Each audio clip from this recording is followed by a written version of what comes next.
ನಮಸ್ಕಾರ. Smart screen YouTube ಚಾನೆಲ್ಗೆ ಸ್ವಾಗತ. ನಾನು ಶ್ವೇತಾ ಕನಕನಿ. ರಾಜ್ಯದಲ್ಲಿ ಸಿಎಂ ಬದಲಾವಣೆ ಆಗ್ತಾರೆ ಅನ್ನೋ ಕೂಗು ದಿನದಿಂದ ದಿನಕ್ಕೆ ಹೆಚ್ಚಾಗ್ತಾನೆ ಇದೆ.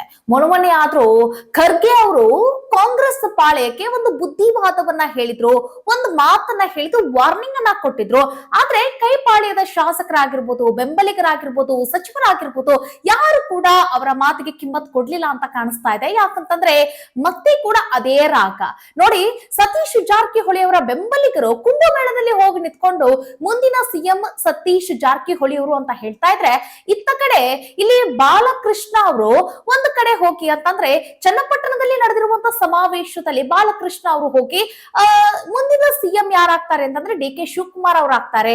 ಆಬ್ವಿಯಸ್ಲಿ ಈಗ ಅವ್ರು ಇರುವಂತ ಈ ಹುದ್ದೆಯನ್ನ ಬಿಟ್ಟು ಅವರು ಸಿಎಂ ಗಾದಿಗೆ ಏರ್ತಾರೆ, ಸಿಎಂ ಆಗ್ತಾರೆ ಅಂತ ಹೇಳಿ ಈ ರೀತಿಯಾಗಿ ಮಾತುಗಳನ್ನ ಹೇಳಿರುವಂತದ್ದು. ಅದ್ರ ಜೊತೆಗೆ ವಿರೋಧ ಪಕ್ಷದ ನಾಯಕನಾಗಿರುವಂತ ಆರ್ ಅಶೋಕ್ ಕೂಡ ಒಂದ್ ಮಾತು ಹೇಳಿದ್ದಾರೆ. ಏನು ಅಂತ ಅಂದ್ರೆ ಡಿ ಕೆ ಶಿವಕುಮಾರ್ ಅವರು ನವೆಂಬರ್ 15ಕ್ಕೆ ಸಿಎಂ ಆಗ್ತಾರೆ, ಸಿಎಂ ಆಗಿ ಅವರೇ ಮುಂದುವರಿತಾರೆ ಅಂತ ಹೇಳಿದ್ದಾರೆ. ಒಂದು ವೇಳೆ ಸಿದ್ದರಾಮಯ್ಯ ಅವರು ಚೇರ್ ಬಿಟ್ಟು ಕೊಟ್ಟಿಲ್ಲ ಅಂತ ಅಂದ್ಕೊಳ್ಳಿ, ಆಗ ಡಿ ಕೆ ಶಿವಕುಮಾರ್ ಅವರು ಒಂದು ಚೇರ್ ನ ಕಳ್ಸ್ಕೊಳ್ತಾರೆ ಅಂತ ಹೇಳಿದ್ದಾರೆ. ನೋಡೋಣ ಯಾವ್ಯಾವ ರೀತಿ ಯಾರ್ಯಾರು ಏನೇನ್ ಮಾತಾಡಿದ್ರು ಅಂತ ಹೇಳಿ. ಇದಕ್ಕೆ ಸಿಎಂ ಸಿದ್ದರಾಮಯ್ಯ ಅವರು ಏನ್ ಉತ್ತರವನ್ನ ಕೊಟ್ರು, ಮತ್ತೆ ನಿಜಕ್ಕೂ ಚೇರ್ ಬದಲಾವಣೆ ಆಗುತ್ತಾ ನೋಡಿ. ವಿರೋಧ ಪಕ್ಷದವರು ಆಡಳಿತದ ಪಕ್ಷದ ಪರವಾಗಿ ಏನಾದ್ರೂ ಟೀಕೆ ಟಿಪ್ಪಣಿ ಮಾಡ್ತಾ ಇದ್ರೆ ಅಥವಾ ಸಿಎಂ ಬದಲಾವಣೆ ಆಗ್ತಾರೆ ಇನ್ನೊಂದು ಮಗದೊಂದು ಏನಾದ್ರೂ ಹೇಳ್ತಾ ಇದ್ರೆ ವಿರೋಧ ಪಕ್ಷದ ಮಾತು ಅಂತ ಹೇಳಿ ಸುಮ್ನೆ ಬಿಟ್ಬಿಡ್ಬೋದು. ಆದ್ರೆ ಪಕ್ಷದ ಒಳಗೆ ಶಾಸಕರ ಬಾಯಿಂದ, ಸಚಿವರ ಬಾಯಿಂದ ಬರ್ತಾ ಇರುವಂತಹ ಮಾತುಗಳು, ಮತ್ತೆ ಕಾಂಗ್ರೆಸ್ ನಾಯಕರು, ಕಾಂಗ್ರೆಸ್ನ ಬೆಂಬಲಿಗರು ಯಾರೆಲ್ಲ ಇದ್ದಾರೆ ನೋಡಿ, ಅವರಿಂದ ಬರುವಂತಹ ಮಾತುಗಳನ್ನ ಕೇಳಿಸ್ಕೊಂಡಾಗ ನಿಜವಾ ಸಿದ್ದರಾಮಯ್ಯ ಅವರು ಮುಂದಿನ ದಿನಗಳಲ್ಲಿ ಅವರು ಸಿಎಂ ಆಗಿ ಮುಂದುವರಿಯೋದಿಲ್ವಾ, ಡಿ ಕೆ ಶಿವಕುಮಾರ್ ಅವರಿಗೆ ಹಸ್ತಾಂತರ ಮಾಡ್ತಾರಾ? ಮತ್ತೊಂದು ಕಡೆ ಸತೀಶ್ ಜಾರಕಿಹೊಳಿ ಅವರು ಕೂಡ ಈಗ ರೇಸ್ ನಲ್ಲಿ ನಿಂತಂಗ್ ಕಾಣಿಸ್ತಾ ಇದೆ.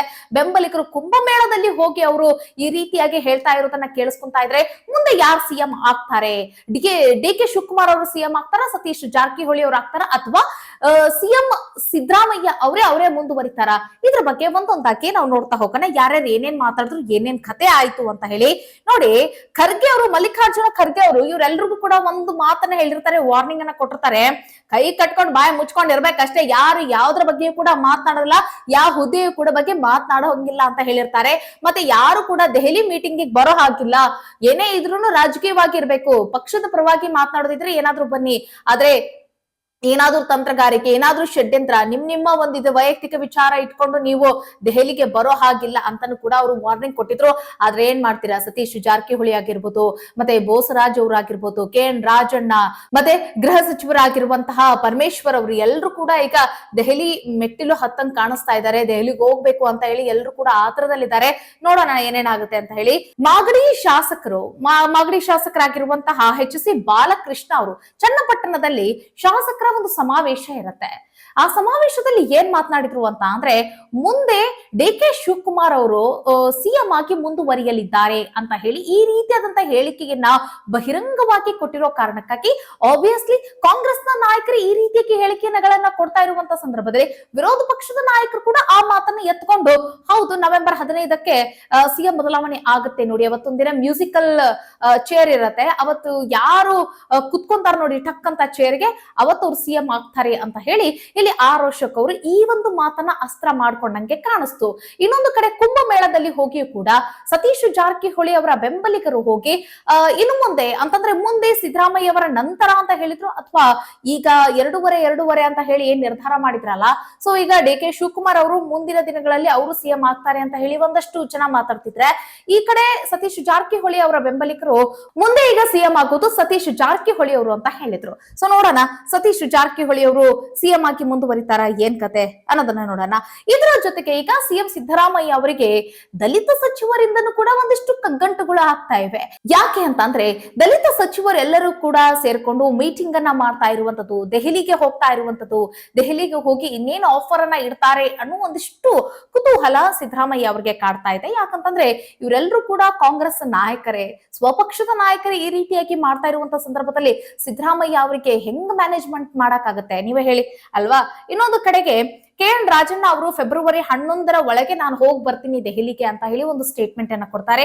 ಮತ್ತೊಂದು ಕಡೆ ಗೃಹ ಸಚಿವ ಪರಮೇಶ್ವರ್ ಅವರು ನೆಕ್ಸ್ಟ್ ವೀಕ್ ನಾನು ಹೋಗಲಿದ್ದೇನೆ, ಆದ್ರೆ ಈ ಸಿಎಂ ವಿಚಾರ ಮತ್ತೆ ಯಾವುದೋ ಒಂದು ಹುದ್ದೆ ವಿಚಾರಕ್ಕೆ ಸಂಬಂಧಪಟ್ಟಂಗೆ ನಾನು ಹೋಗ್ತಾ ಇಲ್ಲ, ನಾನು ರಾಜಕೀಯ ವಿಚಾರಕ್ಕಾಗಿ ಹೋಗ್ತಾ ಇದ್ದೀನಿ ಅಷ್ಟೇ ಅಂತ ಹೇಳ್ತಾರೆ. ಮತ್ತೆ ಸಚಿವ ಬೋಸರಾಜ್ ಅವರು ಹೈಕಮಾಂಡ್ ಭೇಟಿ ಆಗ್ತಿಲ್ಲ ನಾನು ಅಂತ ಹೇಳ್ತಾ ಇದ್ದಾರೆ, ಯಾವುದೇ ಕಾರಣಕ್ಕೂ ನಾನು ಆಗ್ತಾ ಇಲ್ಲ ಅಂತ ಹೇಳ್ತಿದ್ದಾರೆ.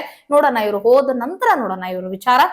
ನಂತರ ಆಳಂದ ಶಾಸಕರಾಗಿರುವಂತಹ BR ಪಾಟೀಲ್ ಅವರು ದಿಢೀರ್ ಅಂತ ಹೇಳಿ ಅವರ ಒಂದು ಶಾಸಕ ಸ್ಥಾನಕ್ಕೆ ರಾಜೀನಾಮೆಯನ್ನ ಕೊಟ್ಟುಬಿಟ್ಟಿದ್ದಾರೆ. ಯಾಕೆ ಅಂತಂದ್ರೆ ಅನುದಾನ ನನ್ನ ಕ್ಷೇತ್ರಕ್ಕೆ ಸಿಗ್ತಾ ಇಲ್ಲ, ಎಲ್ಲ ಗ್ಯಾರಂಟಿಗೆ ಸುರಿತಾ ಇದ್ದಾರೆ, ಸೊ ಹೀಗಾಗಿ ನಾನು ಶಾಸಕನಾಗಿ ಮುಂದುವರೆದರೆ ಏನ್ ಲಾಭ, ನಾನು ಜನಗಳಿಗೆ ಏನಂತ ಉತ್ತರ ಕೊಡ್ಲಿ, ಸೊ ಅದಕ್ಕಿಂತ ಬೆಸ್ಟ್ ಆಪ್ಷನ್ ಏನು ಅಂತಂದ್ರೆ ನಾನು ಈ ರೀತಿ ರಾಜೀನಾಮೆ ಕೊಟ್ಟು ಕೂತು ಬಿಟ್ರೆ ಸರಿಯಾಗಿರುತ್ತೆ. ಯಾರು ಕೂಡ ನನ್ನ ಪ್ರಶ್ನೆ ಮಾಡೋದಿಲ್ಲ, ಯಾರು ಕೂಡ ನನಗೆ ಕೇಳೋದಿಲ್ಲ. ಯಾಕಂತಂದ್ರೆ ನನ್ನನ್ನ ನಂಬಿ ಕ್ಷೇತ್ರದ ಜನ ನನಗೆ ವೋಟ್ ಮಾಡಿರ್ತಾರೆ, ಏನೋ ಅಭಿವೃದ್ಧಿ ಮಾಡ್ತಾರೆ ಅಂತ ಹೇಳಿ. ಅಭಿವೃದ್ಧಿ ಮಾಡ್ಬೇಕು ಅಂತಂದ್ರೆ ಹಣ ಇಲ್ಲ, ಅನುದಾನ ಸಿಗ್ತಾ ಇಲ್ಲ, ನಾನು ಏನ್ ಮಾಡ್ಲಿ ಅಂತ ಹೇಳಿ ಈಗ ಕೈ ಕಟ್ಕೊಂಡು ಕುತ್ಕೊಂಡಿದ್ದಾರೆ ರಾಜೀನಾಮೆಯನ್ನ ಕೊಟ್ಟು. ಒಂದು ವೇಳೆ ನೀವು ರಾಜ್ಯ ಸಂಧಾನಕ್ಕೆ ಮುಂದಾಗ್ತೀರಾ, ಒಂದ್ ವೇಳೆ ರಾಜ್ಯ ಸಂಧಾನ ಮಾಡ್ಕೊಂಡ್ರೆ ಏನ್ ಮಾಡ್ತೀರಾ ಅಂತ ಕೇಳಿದ್ರೆ ರಾಜ್ಯ ಸಂಧಾನಕ್ಕೆಲ್ಲ ಒಪ್ಕೊಳ್ಳಂಗಿಲ್ಲ. ನನಗೇನಾದ್ರೂ ಸಿದ್ದರಾಮಯ್ಯ ಅವರು ಮಾತಾಡ್ಲಿಕ್ಕೆ ಕರೆದ್ರೆ ನಾನು ಹೋಗಿ ಮಾತಾಡ್ತೀನಿ, ಆದ್ರೆ ನನ್ನ ರಾಜೀನಾಮೆಯನ್ನ ನಾನು ಹಿಂಪಡೆಯುವಂತ ಸಂದರ್ಭ ಬರೋದೇ ಇಲ್ಲ, ನಾನು ಹಿಂಪಡೆಯೋದಿಲ್ಲ ಅಂತ ಹೇಳಿದ್ದಾರೆ. ತದನಂತರ ಈಗ ಇದೆಲ್ಲವೂ ಕೂಡ ಒಂದಿಷ್ಟು ತಲೆನೋವು ಸಿದ್ದರಾಮಯ್ಯ ಅವರಿಗೆ ಅಂತ ಅಂದ್ರೆ, ಇನ್ನೊಂದು ಕಡೆ ಕುಂಭಮೇಳದಲ್ಲಿ ಹೋಗಿ ಸತೀಶ್ ಜಾರಕಿಹೊಳಿ ಅವರ ಪರವಾಗಿ ಬ್ಯಾಟ್ ಬೀಸಿರುವಂತದ್ದು ತಮ್ಮ ಬೆಂಬಲಿಗರು.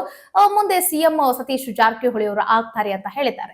ತದನಂತರ ಆರೋಶಕರು ಇದೆಲ್ಲವನ್ನು ಅಸ್ತ್ರ ಮಾಡಿಕೊಂಡು ಈಗ ಇವರೆಲ್ಲರೂ ಮಾತಾಡ್ತಾ ಇರೋ ವಿಚಾರಗಳನ್ನೇ ಅವರು ಆಯ್ದುಕೊಂಡು ಮಾತಾಡಿದ್ರ ಅಥವಾ DK ಶಿವಕುಮಾರ್ ಅವರು ಹೋಗಿ ಆರೋಶಕ್ ಅವ್ರ ಜೊತೆಗೆ ಹೋಗಿ ಮಾತಾಡಿದ್ರ ಅದ್ರ ಬಗ್ಗೆ ಗೊತ್ತಿಲ್ಲ.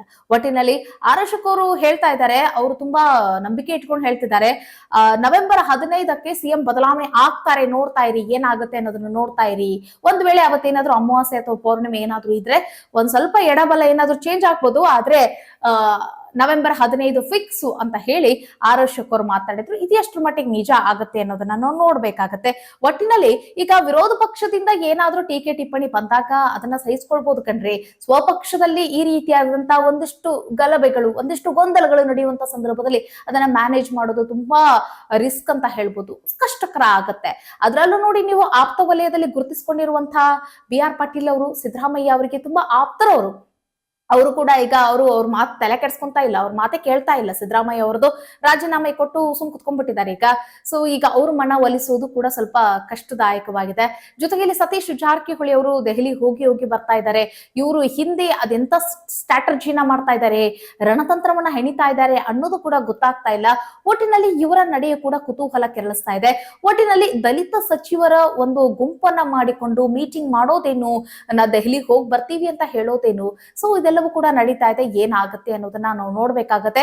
ಬಟ್ ಬಹಿರಂಗವಾಗಿ ಇವರು ಇಲ್ಲ ನಮ್ಮ ಪಕ್ಷದಲ್ಲಿ ಏನು ನಡೀತಾ ಇಲ್ಲ, ಆಂತರಿಕವಾಗಿ ಯಾವುದೇ ರೀತಿಯಾದಂತಹ ಒಳ ಜಗಳ ಇಲ್ಲ, ಗುದ್ದಾಟ ಇಲ್ಲ, ಅಸಮಾಧಾನ ಇಲ್ಲ, ಎಲ್ಲವೂ ಕೂಡ ಸರಿಯಾಗಿದೆ.